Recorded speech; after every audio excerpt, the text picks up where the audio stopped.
Maithili express की शानदार प्रस्तुति।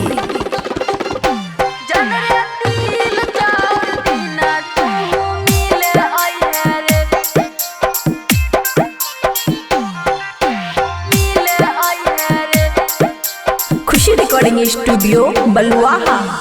14 जनवरी के यरबा कहीं न जइहे रे हे रे 14 जनवरी के यरबा कहीं न जइहे रे जन रे तिल 4 दिन तू मिले अइहे रे जन रे तिल 4 दिन तू मिले अइहे रे 14 जनवरी के यरबा कहीं न जइहे रे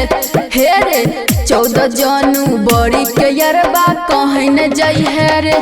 जन रे तिल 4 दिन तू मिले अइहे रे जन रे तिल 4 दिन तू मिले अइहे रे डीजे गुड मधुबनी जन रे तिल 4 दिन तू मिले अइहे रे दही चूड़ा खइबे छौरा लाग जइतौ जार रे लेबौ सटाई गरम देहिया छै हमार रे रे सुन दही चूड़ा खइबे छौरा लाग जइतौ जार रे लेबौ सटाई गरम देहिया छै हमार रे मनु मीठा करके जइहा इयारबा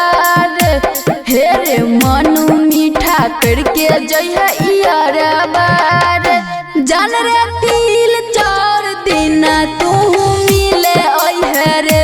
जन रे तिल 4 दिन तू मिले अइहे रे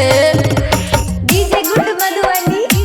जन रे तिल 4 दिन तू मिले अइहे रे तू अइहे हमहू अइबौ मिले बलुआ फूल रे करबौ प्रपोज यरबा गुलाब के फूल रे तू अइहे हमहू अइबौ मिले बलुआ फूल रे करबौ प्रपोज यरबा गुलाब के फूल रे परमोद प्यारे पप्पू ने भुलाई है रे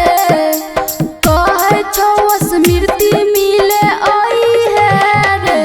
जन रे तिल 4 दिन मिले आई है रे जन रे तिल 4 दिन मिले आई है रे खुशी रिकॉर्डिंग स्टूडियो बलुआहा।